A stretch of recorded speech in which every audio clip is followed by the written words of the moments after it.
Welcome back to another video. আগের ভিডিওতে তোমরা দেখেছো, এই ভিডিওতে আমরা মায়ের দর্শন করব এবং তার সঙ্গে তোমাদেরকেও খুব ভালো করে দর্শন করাবো।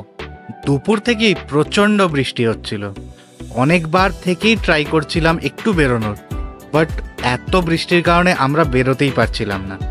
ফাইনালি 5টা নাগাদ একটু বৃষ্টিটা কমেছিল, তাই ছাতা মাথায় নিয়েই আমরা বেরিয়ে পড়েছিলাম। এটা হলো দ্বারকা নদী। দ্বারকা নদীর অবস্থা কিন্তু খুব একটা ভালো না পলিউশনের কারণে। এই নদীর সঙ্গেও কিন্তু মা কালীর প্রচুর ইতিহাস জড়িত আছে। আমাদের হোটেল থেকে তারাপীঠ মায়ের মন্দির জাস্ট 5 মিনিটের ডিস্টেন্স ছিল। এই রাস্তা দিয়ে সোজা হাঁটলেই তোমরা মায়ের মন্দিরে পৌঁছে যেতে পারবে। অ্যান্ড এই রাস্তার দুপাশেই ভর্তি দোকান, যেখানে তোমরা পুজোর ডালা থেকে শুরু করে সব কিনতে পারবে। তার সঙ্গে প্রচুর কেনাকাটি করার দোকানও আছে। তোমাদের যদি একটু খিদে পায় সেই ব্যবস্থাও আছে এখানে। প্রচুর খাওয়ার অপশনসও পেয়ে যাবে তোমরা এখান থেকেই। এই রাস্তা দিয়ে সোজা হাঁটতে থাকলে বাঁ হাতে পড়বে তোমাদের তারাপীঠের মেন মন্দির এবং ডান পাশে পড়বে তারাপীঠের মহা শ্মশান। আমি তোমাদের একটু শ্মশানের চারপাশটা দেখাচ্ছি। দেখো, এখানে তোমরা দর্শন করতে পারবে তারা মায়ের পায়ের ছাপ এবং তার পাশেই জাস্ট আছে সাধক বামাখ্যাপার সমাধি। তার অপোজিটেই তোমরা দেখতে পাবে এইখানে অনেক পুজো পাঠ চলছিল, অনেক সাধু সন্ন্যাসীরা এখানে ছিল, তাই অনেকে এখানে তাদেরকে দিয়ে অনেক রকম পুজো পাঠও করিয়ে থাকে। এবার আমরা প্রবেশ করে গেছি মেন মন্দিরের ভেতরে। চারপাশটা তোমাদেরকে একটু ঘুরিয়ে দেখাচ্ছি। দেখো, যদিও এখন আমরা মায়ের দর্শন করব না, আমরা সন্ধেবেলা আরেকবার আসব, তখন আমরা মায়ের দর্শন করব। এখন জাস্ট একটু চারপাশটা তোমাদেরকে ঘুরিয়ে দেখাচ্ছি। দেখো, এখন সময় রাত 8টা। এবার আমরা যাব তারা মায়ের দর্শন করতে। এই দোকান থেকে আমরা আমাদের সব পুজোর ডালা কিনে নিয়েছিলাম এবং এই দোকানেই ছিল আমাদের খুব চেনা জানা কাকু এবং খুব ফেমাসও কাকু। সো সেই কাকুর সঙ্গে আজকে আমরা তারা মায়ের দর্শন করতে যাব।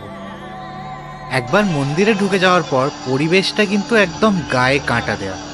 প্রচণ্ড বৃষ্টি হচ্ছিল অ্যান্ড তার মধ্যে ভিজতেই আমরা দর্শন করতে যাচ্ছিলাম। আমাদেরকে লাইন অ্যাভয়েড করিয়ে কাকু একটা পিছনের রাস্তা দিয়ে মন্দিরের ভেতরে ঢুকিয়ে দিয়েছিল। আমি তোমাদেরকে জাস্ট ভেতরে নিয়ে গিয়ে দর্শনটা করাচ্ছি ঠাকুরের। দেখো কত ভালো করে আমরা দর্শন করতে পেরেছি। তার সঙ্গেই তোমাদেরকেও খুব ভালো করে দর্শন করাবো এই ভিডিওতেই।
এত ভালো করে দর্শন করে পুজো দেওয়ার পরে আমাদের মনটা না অন্য রকমই হয়ে গেছিল। তাই সেই দিনকে আর ভিডিও করা তো সম্ভব হয়নি আমার পক্ষে। তাই পরের দিন ভোর ভোর আমরা বেরিয়ে পড়েছিলাম চারপাশটা একটু ঘুরে দেখতে। তোমাদের সেইটাও একটু ঘুরিয়ে দেখাচ্ছি। এইটা হলো দ্বারকা নদীর একটা ঘাট করা আছে, তো শ্মশানের দিক থেকে যাওয়ার দ্বারকা নদীতে এটা হলো তার ঘাট। অ্যান্ড তার সঙ্গে আমি শ্মশানটাও তোমাদের ঘুরিয়ে দেখাচ্ছি একটু পরেই।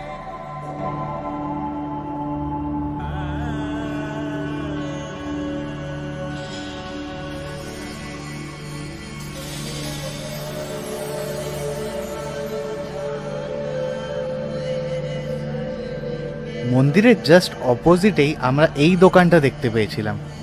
এত বড় সাইজের ল্যাংচা তো আমি আজ অব্দি কোনোদিন দেখিনি।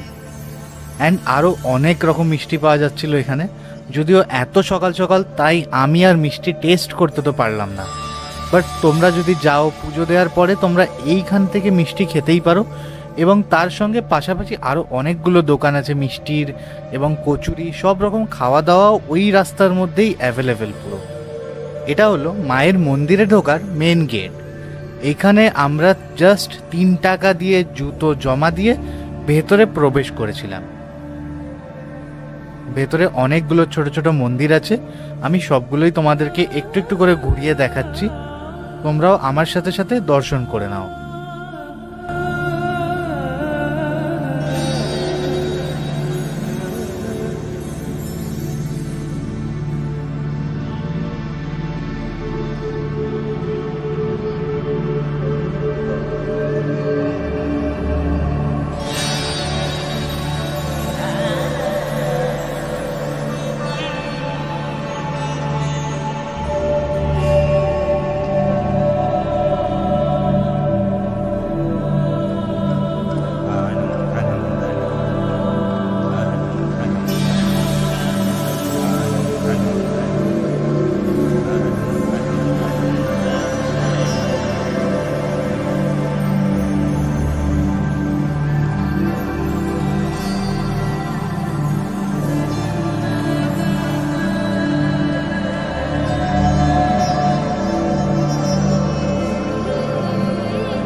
সকাল সকাল তাই মন্দিরের ভেতরে কিন্তু যথেষ্ট ভিড় ছিল।